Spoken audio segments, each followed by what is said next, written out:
Recording is on. Nous allons poursuivre notre étude de l'Apocalypse.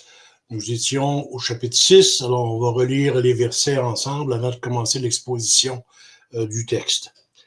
Alors, Apocalypse 6, versets 1 à 8. Apocalypse 6, versets 1 à 8. Et je regardai, lorsque l'agneau eut ouvert un des sceaux, et j'entendis l'un des 4 animaux qui disait d'une voix de tonnerre, « Viens et vois. » Or je regardai, et voici un cheval blanc, et celui qui était monté dessus avait un arc, et on lui donna une couronne, et il partit en vainqueur, et pour remporter la victoire. Et lorsque l'agneau eut ouvert le second sceau, j'entendis le second animal qui disait « Viens et vois. » Et il sortit un autre cheval couleur de feu, et celui qui le montait reçut le pouvoir de bannir la paix de la terre et de faire que les hommes se tuassent les uns les autres, et on lui donna une grande épée. Et quand l'agneau eut ouvert le troisième sceau, j'entendis le troisième animal qui disait « Viens et vois. » Et je regardai, et voici un cheval noir, et celui qui était monté dessus avait une balance à la main. Et j'entendis une voix au milieu des 4 animaux qui disait « Une mesure de froment pour un denier et 3 mesures d'orge pour un denier, mais ne gâte point l'huile ni le vin. » Et quand l'agneau eut ouvert le 4e sceau, j'entendis la voix du 4e animal qui disait « Viens et vois. » Et je regardai, et voici un cheval de couleur livide, et celui qui était monté dessus, qui se nommait la mort, et l'enfer marchait à sa suite. Et le pouvoir leur fut donné sur la 4e partie de la terre pour faire mourir les hommes par l'épée, par la famine, par la mortalité et par les bêtes sauvages de la terre. Alors, on va demander d'abord au Seigneur de nous éclairer, de nous guider dans notre étude, dans notre compréhension et surtout dans notre application des principes que le Seigneur veut nous apprendre. Alors, notre Dieu, notre Père, notre Roi, nous venons à ta présence. Nous nous apprêtons à étudier ce 6e chapitre du livre de l'Apocalypse dans lequel nous apprenons tellement de choses sur toi, sur nous, sur la terre, sur le décret de Dieu, sur la personne de Christ. Alors, notre Dieu, on te prie de nous éclairer, de nous guider, de faire en sorte qu'on comprenne le texte qu'on va étudier et qu'on l'applique dans nos vies, qu'il y a tellement de principes à l'intérieur de ces passages que l'on se doit de mettre en pratique dans nos vies de tous les jours. On te demande que ton Saint-Esprit nous guide, nous éclaire, et on te demande qu'on puisse vraiment obéir aux principes que tu veux nous enseigner pour notre plus grande édification et pour ta plus grande gloire. On te le demande en Jésus, le Christ, notre Seigneur et notre Sauveur. Amen. Alors, j'ai intitulé aujourd'hui le message qu'on va étudier ensemble. Christ ouvre les 4 premiers sceaux, donc les 4 cavaliers et leurs chevaux. Alors, quand on regarde le texte, on voit que la division se fait assez facilement dans les versets 1 à 8. D'abord, on a les chevaux qui sortent avec leurs cavaliers et chacun a une couleur particulière. Alors, le premier qui sort, le cheval blanc, alors, on croit que c'est le Seigneur Jésus-Christ lui-même qui part pour que le royaume de Dieu soit étendu, qu'il prenne possession des âmes pour lesquelles il a payé sur la croix et sur son séjour sur terre. Dans les versets 1 et 2. Dans les versets 3 et 4, on a le cheval roux. Donc, on croit que c'est vraiment une manifestation de la persécution religieuse qui suivra quand l'Évangile sera annoncé. Bien entendu, cela va provoquer de l'opposition de la part du malin et de ses serviteurs. Alors, il va y avoir de la persécution religieuse et le Seigneur se sert de toutes ces choses-là pour faire avancer son royaume. Dans le 3e cheval qui sort, c'est le cheval noir. Donc, c'est vraiment l'idée de l'oppression économique. On va regarder ça un peu plus en détail. Donc, ça, c'est les versets 5 et 6. Et on a le cheval, le quatrième cheval qui sort, c'est le cheval livide. Et certaines versions utilisent le mot verdâtre ou pâle. Donc, le cheval livide. Ce sont, nous croyons, les souffrances communes de l'humanité et de l'Église dans les versets 7 et 8. Alors, vu que la semaine, on avait commencé un petit peu, on avait, dans les semaines précédentes, on avait regardé le chapitre 4 et le chapitre 5. Je pense qu'il est nécessaire maintenant de faire une révision et de regarder un peu ce qu'on a vu jusqu'ici, de manière à garder une perspective sur l'ensemble.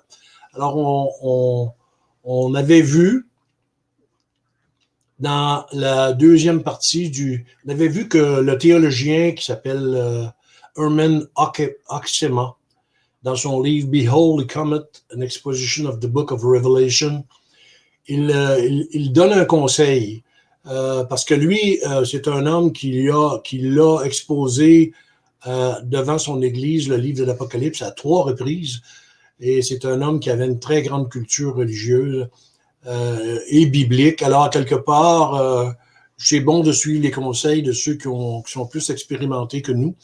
Alors, il dit qu'on se devrait de considérer que le livre de l'Apocalypse, selon sa compréhension des choses, c'est que le livre se divise en 2 parties. La première partie, c'est le chapitre 1 à 3, dans lequel le Seigneur se révèle à Jean et lui donne des messages pour chacune des 7 églises. On avait vu cette partie-là. À partir du chapitre 4, aller jusqu'au chapitre 22, selon Oxema, et je suis d'accord avec lui, il dit que le thème de cette section-là, 4 à 22, c'est vraiment le thème suivant.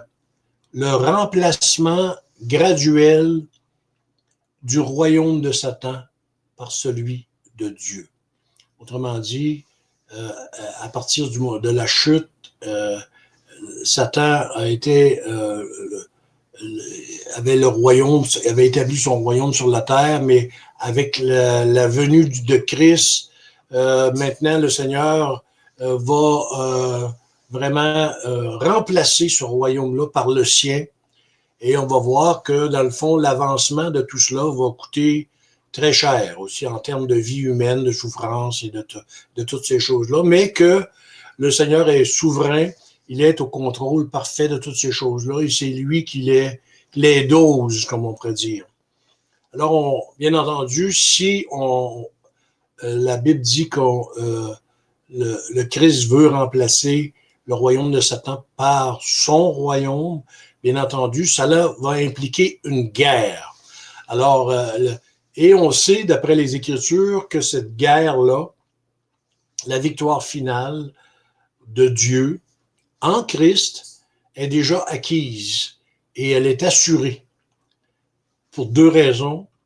D'abord, la résurrection de Christ et aussi son ascension au ciel. Et on vient de voir dans le chapitre 4 et 5 différentes idées qui sont nécessaires à la compréhension du reste du livre. La deuxième chose qu'on a besoin de se rappeler, c'est l'idée maîtresse du chapitre 4, qui est la suivante, qui est assez simple en fait, c'est que tout est dirigé depuis le trône de Dieu. Il n'y a rien qui ne se produit sur la terre qui n'est pas parfaitement contrôlé par le Seigneur lui-même. C'est la principale idée qu'on avait regardée et étudiée dans le chapitre 4. Maintenant, dans le chapitre 5, il y a aussi une idée maîtresse. Donc, c'est la troisième chose qu'il faut se rappeler avant d'essayer de comprendre le chapitre 6. Le chapitre 5 a également son idée maîtresse. Et l'idée maîtresse du chapitre 5 était la suivante. Le livre scellé des 7 sceaux est remis à l'agneau pour être révélé et aussi pour être exécuté. Et bien entendu, on avait vu dans ce chapitre-là que le tout avait été suivi de l'adoration universelle de Jésus-Christ.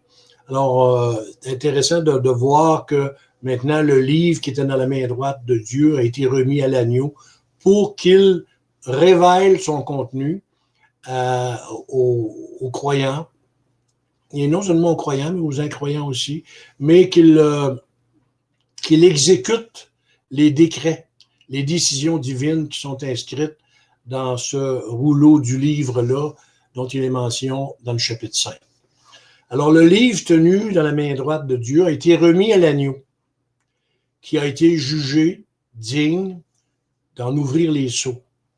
C'est-à-dire de révéler le contenu aux croyants et d'exécuter aussi les décrets divins qu'ils contiennent. Alors, bien entendu, ces décrets-là, c'est les décisions immuables de Dieu, ses desseins et les méthodes de sa providence. Qu'est-ce que c'est les méthodes de sa providence? Ce sont tout simplement les circonstances quotidiennes et détaillées de toute l'histoire de l'Église durant tous les siècles de son existence. Alors, c'est un gros programme, comme on dit. Alors, bien entendu, l'avancement de l'histoire de l'Église durant tous ces siècles-là va recevoir de la part de Satan et de ses serviteurs, que ce soit ses anges ou que ce soit les hommes qui sont non régénérés, va recevoir une violente opposition.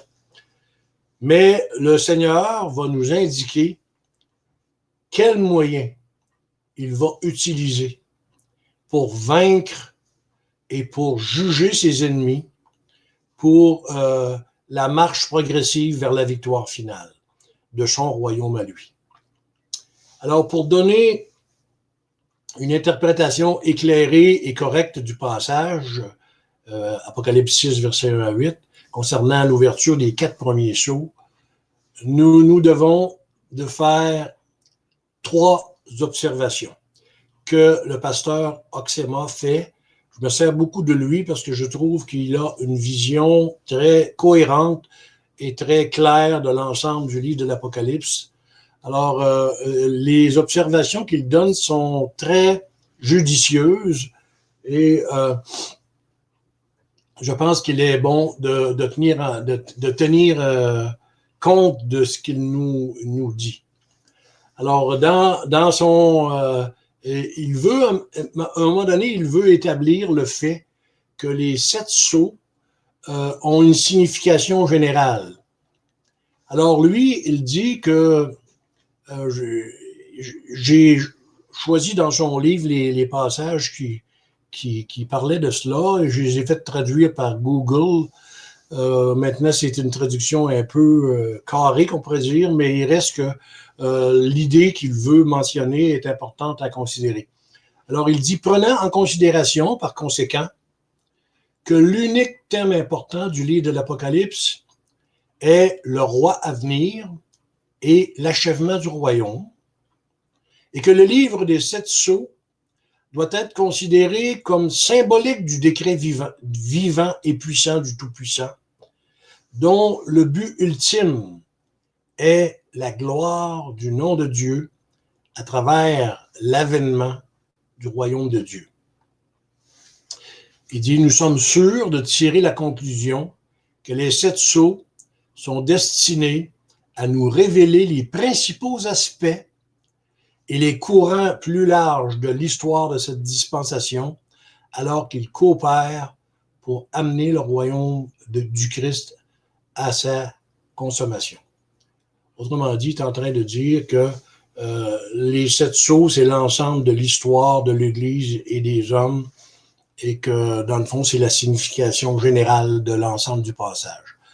Deuxième observation qu'il fait, il nous dit qu'on se doit éventuellement de prendre la décision concernant l'interprétation correcte du passage si les chevreaux qui sont mentionnés, est-ce que c'est des choses qui se produisent successivement ou si ces événements-là vont se produire plutôt simultanément. C'est-à-dire que lorsqu'il parle des 4 chevreaux et de leur signification, est-ce que ça va être, disons, ça arrive au 1er siècle, ensuite le deuxième cheval, ça va être plus tard, et ça va suivre comme ça. C'est ça qu'il veut dire par la succession. Lui, il dit que l'ensemble des choses qui sont mentionnées sont plus dans le sens de simultané. Il croit que ces choses-là vont arriver à des moments dans l'histoire et ils vont toujours être présents, les 4 choses qui sont mentionnées dans les chevaux vont toujours être présents, mais cependant, des périodes de l'histoire, certaines choses vont avoir plus d'emphase que d'autres. Mais il parle de simultanéité. Je pense que c'est important de le voir comme cela. Sinon, ben là, on risque d'avoir des erreurs.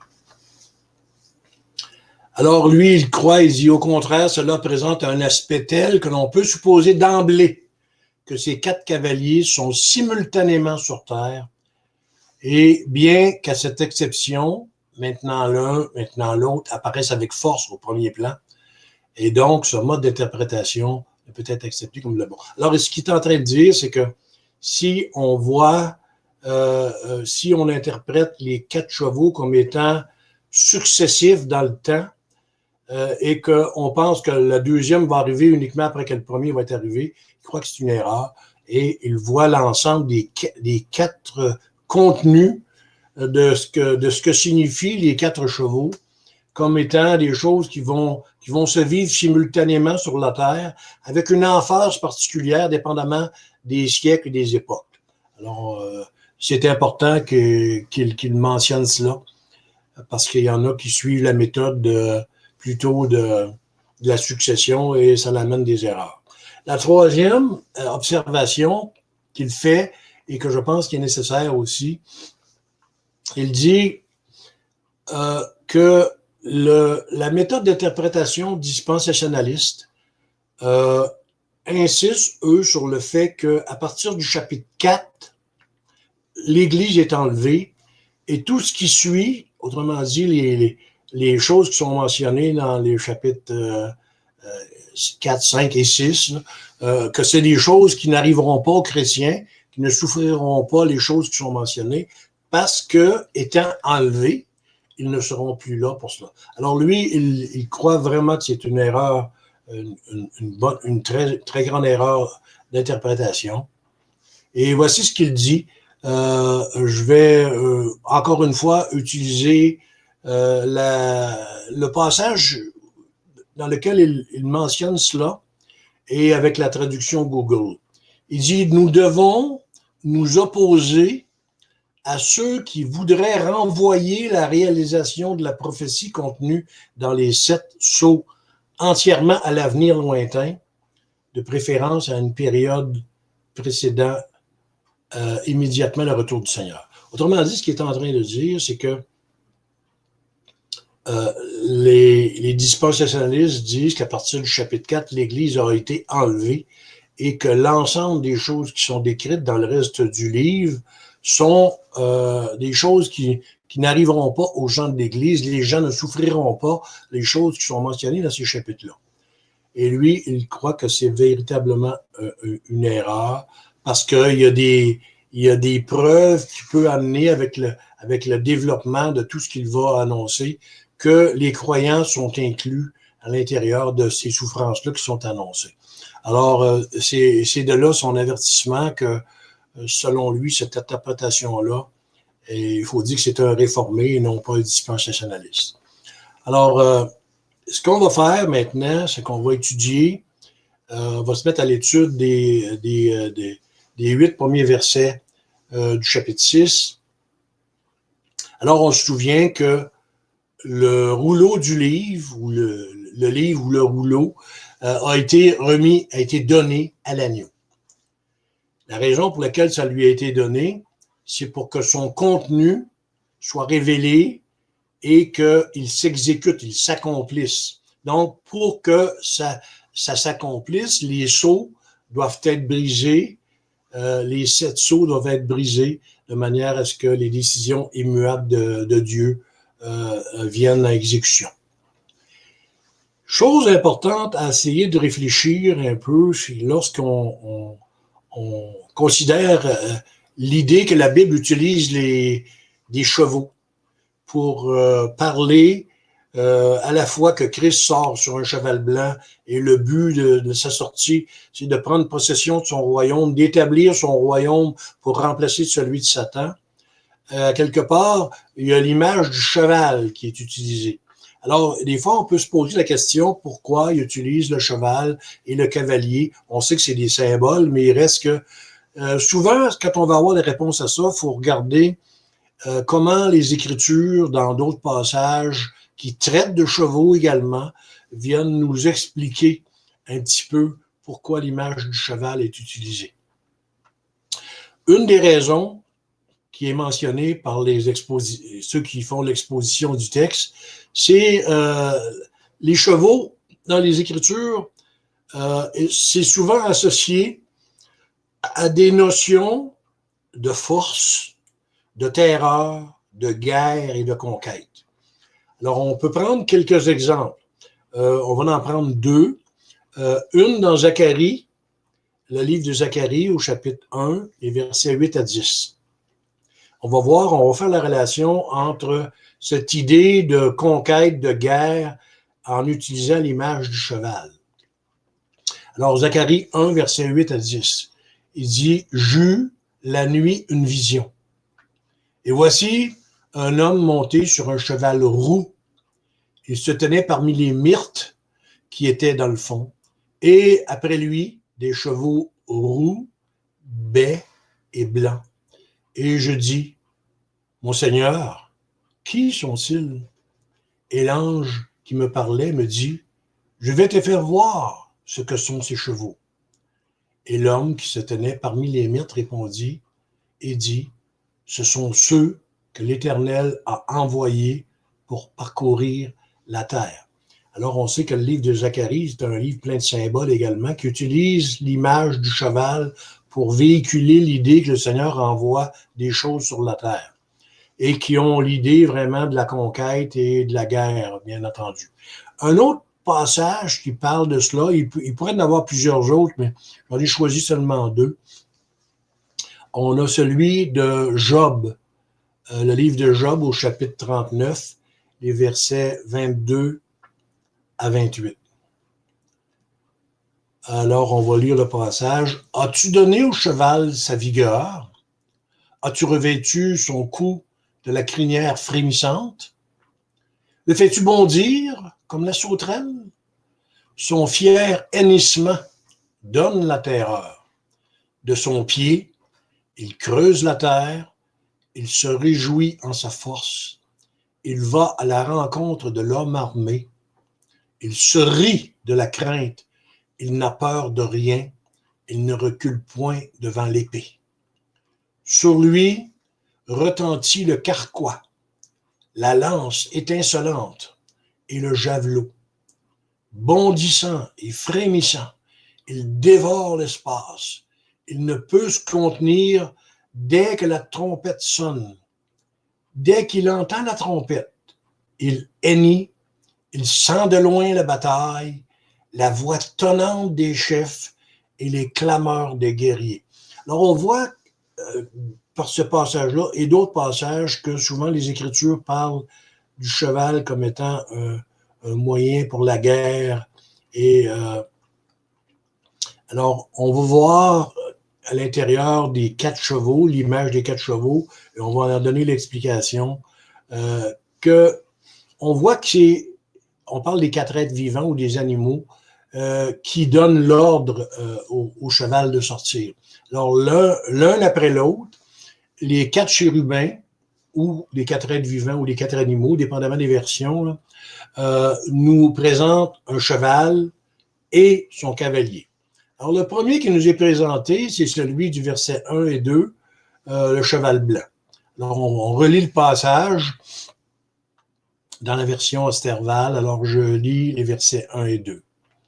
Il dit « Et je regardai lorsque l'agneau eut ouvert un des sceaux, et j'entendis l'un des 4 animaux qui disait d'une voix de tonnerre, « Viens et vois. » Or, je regardai, et voici un cheval blanc, et celui qui était monté dessus avait un arc et on lui donna une couronne et il partit en vainqueur et pour remporter la victoire.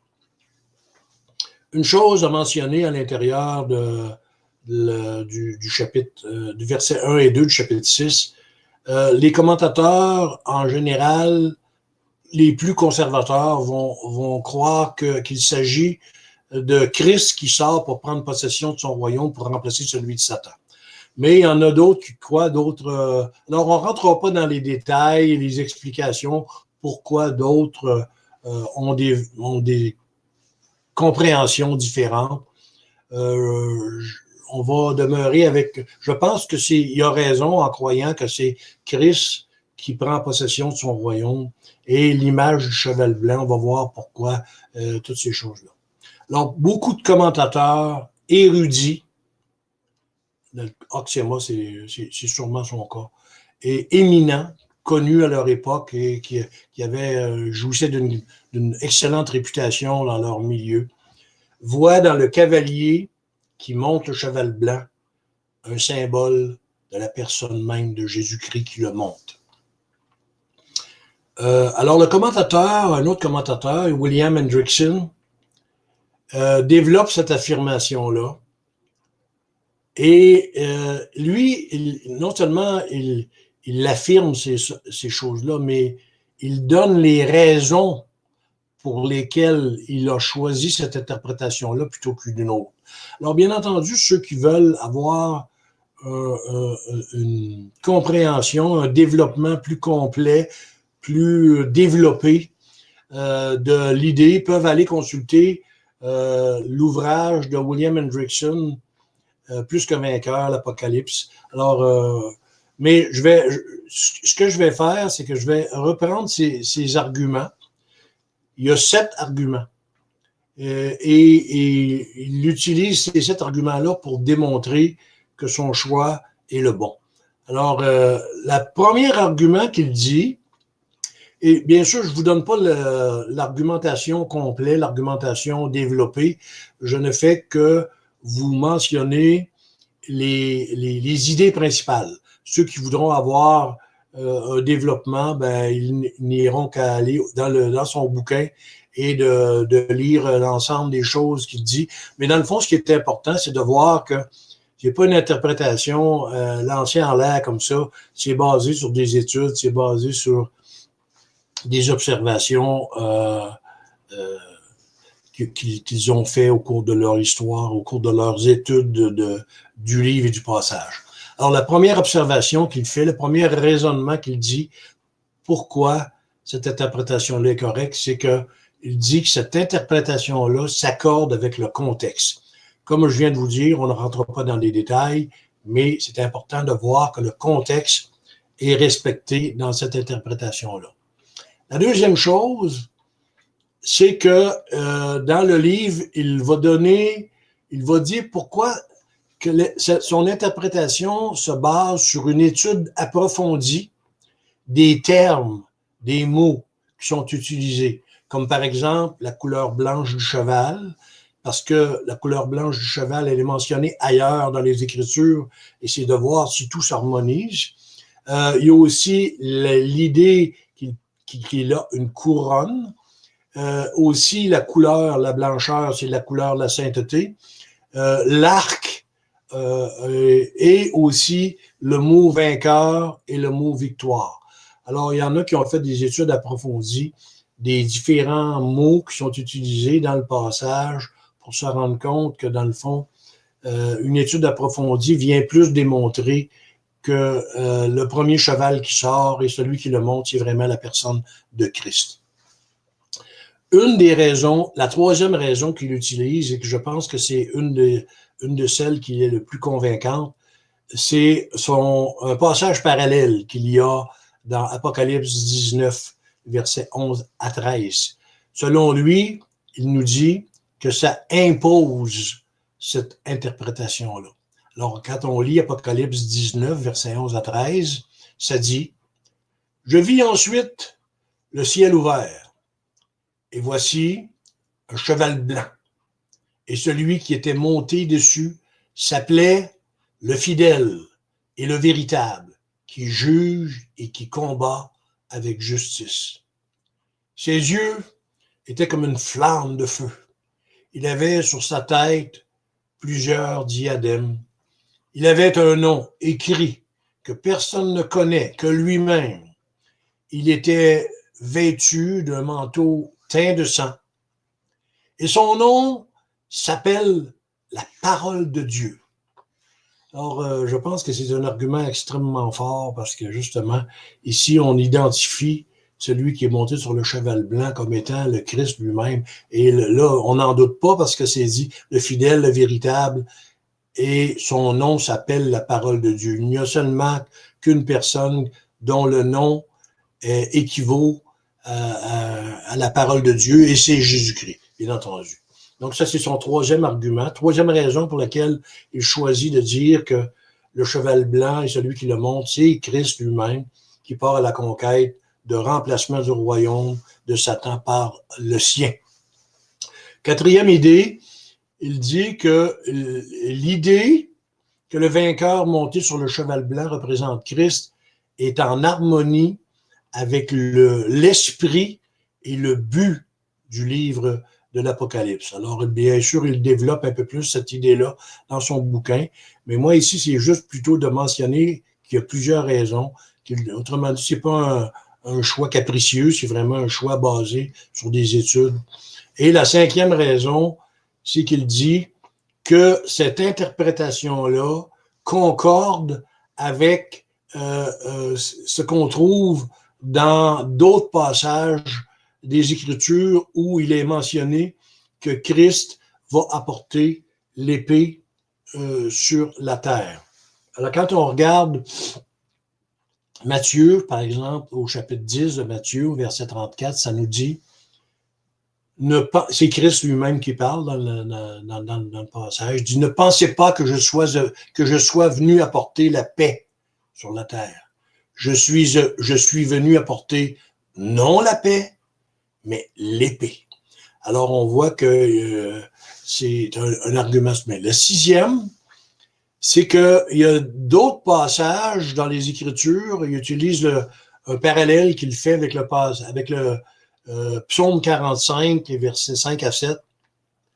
Et dans le psaume 45, tout parle de la personne de Jésus-Christ. Alors, dans le psaume 45, versets 4 à 7, voici ce que ça dit. Héros, saint à ton côté, ton épée, ta parure et ta gloire. Triomphe dans ta gloire. Monte sur ton char pour la vérité, la bonté et la justice. Ta droite te fera voir des exploits terribles. Tes flèches sont aiguës. Les peuples tomberont sous toi. Ils iront au cœur des ennemis du roi. Ton trône, ô Dieu, demeure à toujours et à perpétuité. Le sceptre de ton règne est un sceptre d'équité. Et la dernière raison pour laquelle il justifie son choix de cette interprétation-là, c'est qu'il nous dit que dans Zacharie, chapitre 1, verset 8 et les suivants, celui qui monte le premier cheval peut également aussi être identifié avec le Christ, qui est vraiment un appui supplémentaire à sa position. Alors, quand on regarde l'ensemble de l'idée qui est véhiculée par le verset 1 et 2, il y a vraiment plusieurs idées. Il y a l'idée de solennité, un cheval blanc. Premièrement, à la guerre, d'avoir un cheval blanc, c'était pas nécessairement une bonne idée parce que ça mettait le cheval en évidence et l'ennemi pouvait... Et si l'ennemi savait que c'est le roi ou le chef qui était assis sur le cheval blanc, ça le rendait vulnérable. Alors, on pense que le cheval blanc, ici, c'est vraiment pour indiquer la sainteté de celui qui le monte. Et on parle de solennité. Alors, non seulement Christ, il s'assit sur le cheval blanc, il n'a pas peur des ennemis, mais il avance avec cette idée-là. Et il y a l'idée du triomphe aussi. Et il y a l'idée de l'autorité qui est immuable. Alors, on relit les deux versets et je regardais lorsque l'agneau eut ouvert un des sceaux et j'entendis l'un des quatre animaux qui disait d'une voix de tonnerre, viens et vois. Et je regardai et voici un cheval blanc. Et celui qui était monté dessus avait un arc et on lui donna une couronne et il partit en vainqueur pour remporter la victoire. Il y a plusieurs choses à observer à l'intérieur des quatre versets, des expressions ou des mots ou des idées. Par exemple, on a la fameuse une voix de tonnerre. Alors ici, on parle, on avait défini dans des leçons précédentes que les quatre animaux ou les quatre êtres vivants, dépendamment des versions, c'était les chérubins, les anges qui sont les plus proches de Dieu, les plus... alors, c'est eux qui commandent au cheval de sortir. Alors, la voix tonnante du chérubin. Alors, ça dit qu'il disait d'une voix de tonnerre. Alors, on voit que la voix est une voix d'autorité. Sors, monte, part à la conquête. Alors, c'est vraiment une voix. Et il y a l'idée aussi de la blancheur du cheval et de celui qui le monte. La vision représente la progression triomphale du Christ et de son évangile dans le monde. Alors, le Seigneur sur le cheval représente le début de l'avancement de son royaume sur la terre, qu'il va aller chercher les âmes pour lesquels il a payé si cher. Il va aller les ramasser un derrière de l'autre et à travers des circonstances difficiles, mais que le Seigneur lui-même contrôle de façon très précise toutes ces choses-là. Alors, c'est vraiment la vision qui représente la progression triomphale du Christ et de son évangile dans le monde, et ceci sur la période de tous les siècles. Après, à partir, là, on parle du premier siècle, puis il s'adressait à... Mais aussi l'idée qu'il sort comme ça à l'intérieur, mais c'est la même chose va se répéter au cours de tous les siècles. Il va avoir une conquête de l'Évangile, il va avoir Christ va conquérir son Église, âme après âme, royaume après royaume, pays après pays, langue après langue, etc. Alors, le blanc, dans les Écritures, c'est constant. Ça représente toujours la sainteté et la pureté. Autre mention, c'est que ça dit celui qui était monté dessus avait un arc. Alors, un arc, on sait que à la guerre, les cavaliers se tiraient des flèches. Alors, bien entendu, l'arc de guerre, ça représente le pouvoir militaire, ainsi que l'ensemble des armes en général. Le Seigneur va utiliser ce qu'on pourrait appeler, il va les utiliser souverainement, les flèches qu'on pourrait dire de grâce, et aussi les flèches de miséricorde, et aussi les flèches de jugement. On peut voir ça comme des images, des arcs où il va toucher quelqu'un. Certains, ça va être par la grâce, d'autres, ça va être par la miséricorde, d'autres, ça va être par le jugement contre ses ennemis. Alors, il sort avec un arc, alors il va s'en servir, mais pour des raisons différentes, pour des buts différents. Autre chose qu'on remarque, c'est vraiment la couronne. Alors, le cavalier qui monte le cheval blanc reçoit une couronne. Et bien sûr, la couronne, c'est une marque de victoire, de victoire finale, de victoire assurée. Avant même de commencer, il est sûr qu'il va gagner. Pourquoi? Parce que c'est écrit dans les décrets et que tout ça va se réaliser. Bien sûr, ça ne veut pas dire qu'il n'y aura pas d'opposition. Bien entendu, le malin ne laissera pas envahir son royaume comme ça sans riposter et sans s'opposer de façon très violente. Mais on sait que, dans le fond, la couronne, c'est un emblème d'autorité et c'est aussi un emblème de dignité. Alors, et de victoire assurée. Et à l'intérieur du passage, on voit aussi que la victoire, l'idée de la victoire est mentionnée. Il y a quand on le relit, là, on parle, je vais retrouver le passage, excusez. On lui donna une couronne et il partit en vainqueur et pour remporter la victoire. Donc, le mot de vaincre, l'idée de vaincre et l'idée de remporter la victoire est mentionné à 2 reprises. Pourquoi est mentionné à 2 reprises? À cause de sa certitude. Alors, les mots vainqueur et victoire sont vraiment une indication de la certitude de l'issue de la guerre.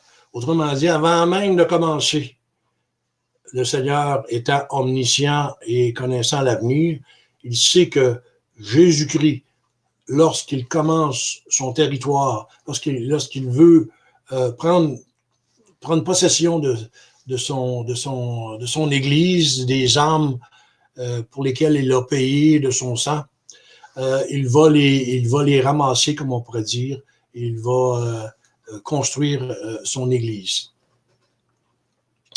Alors, on arrive à la au deuxième cheval, qui est le cheval roux. Et plusieurs auteurs mentionnent que le cheval roux, c'est vraiment l'idée de la persécution religieuse. Bien entendu, si on croit que Jésus est celui qui est sur le cheval blanc et qu'il commence à prendre possession de son royaume, bien entendu, il va y avoir de la guerre, il va y avoir de l'opposition.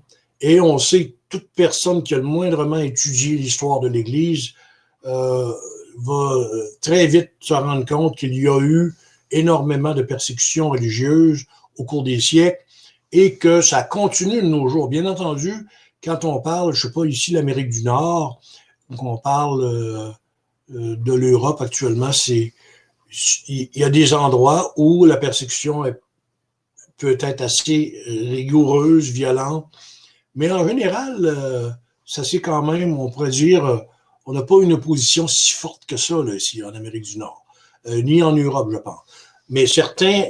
Mais au cours de l'histoire, la persécution religieuse a été omniprésente et elle a été, dans certaines périodes de l'histoire, extrêmement violente. Alors, ça dit dans le verset 3 et 4, et lorsque l'agneau eut ouvert le second sceau, j'entendis le second animal qui disait « Viens et vois ». Et il sortit un autre cheval couleur de feu, et celui qui le montait reçut le pouvoir de bannir la paix de la terre et de faire que les hommes se tuassent les uns les autres, et on lui donna une grande épée. Alors là, je viens de vous lire les versets 3 et 4 du chapitre 6 dans la version Osterval. Maintenant, je vais vous la lire dans la version Louis II 1910, juste pour qu'on voit un petit peu les nuances dans les mots. Alors, ça dit dans la version 1910, « Quand il ouvrit le second sceau, j'entendis le second être vivant qui disait « Viens ». Et il sortit un autre cheval, roux. Celui qui le montait reçut le pouvoir d'enlever la paix de la terre afin que les hommes s'égorgeassent les uns les autres, et une grande épée lui fut donnée. Alors, aussitôt que le premier cavalier s'est mis en route, le deuxième sceau est ouvert par le Seigneur Jésus-Christ, par l'agneau.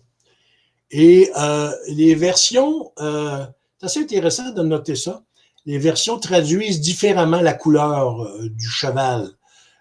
Certaines versions vont utiliser roux. Alors, on sait que le roux, c'est un mélange de rouge et de feu. Et d'autres versions vont utiliser l'expression couleur de feu. Et d'autres versions, la King James, par exemple, vont utiliser le mot rouge. Donc, en anglais, si vous allez voir la King James, ils vont utiliser le mot red. Alors, la version, par exemple, second 21 va utiliser l'expression rouge-feu. Alors, je pense en utilisant l'ensemble de la manière dont ça a été traduit, on peut avoir une idée de la couleur du cheval. Donc, rouge-feu, qui annonce, bien entendu, un massacre, qui annonce un bain de sang. Alors, le cavalier se voit donner un grand pouvoir, celui d'ôter la paix. Et il a pour mission de produire des guerres et des conflits sur la terre et sur la scène internationale. N'oublions pas que les guerres sont sous le contrôle absolu du souverain, de Dieu lui-même. Ils ne sont pas laissés entre les mains des hommes, même si certaines organisations humaines prétendent que c'est eux qui sont les responsables des guerres. Bien sûr, les seigneurs peuvent l'utiliser comme cause secondaire, mais la cause la première, c'est vraiment le décret de Dieu. Dieu permet ces guerres-là. Alors, le Seigneur les utilise pour deux raisons.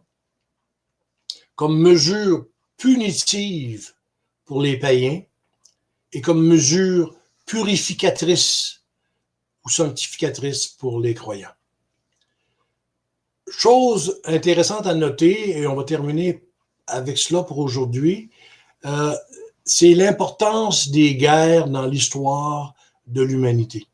Alors, j'avais une note sur ce sujet-là que je vais vous partager. Les guerres ont vraiment une part importante dans l'histoire de l'humanité. Par exemple, la Society of International Law, la Société du droit international de Londres, affirme que sur les 4000 dernières années de l'histoire des hommes, seulement 268 années ont été des années de paix, malgré le fait qu'il y a eu des signatures de plus de 8000 traités de paix. Imaginez-vous, 4000 ans d'histoire, sur 4000 ans, il y a seulement 268 années qui ont été des années de paix, malgré le fait qu'il y a eu 8000 traités de paix. Mais comme on le sait, les traités de paix des hommes, ça dure jamais bien longtemps. Ça dure aussi longtemps que ça fait leur affaire. Et j'avais pris cette information-là dans un bouquin que j'ai qui étudie la Bible dans son ensemble, qui s'appelle Wilmington's Guide to the Bible, qui est publié par Tyndale House, 1984, à la page 38. C'est très intéressant de noter comment la guerre va être un élément que Dieu va utiliser continuellement au cours de l'histoire des hommes. Alors, on va arrêter là pour aujourd'hui et on terminera cette étude du passage des versets 1 à 8 dans notre prochain sermon la semaine prochaine. Alors, on va arrêter là.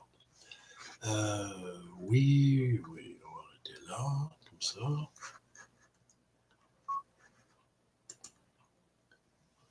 Arrêtez là,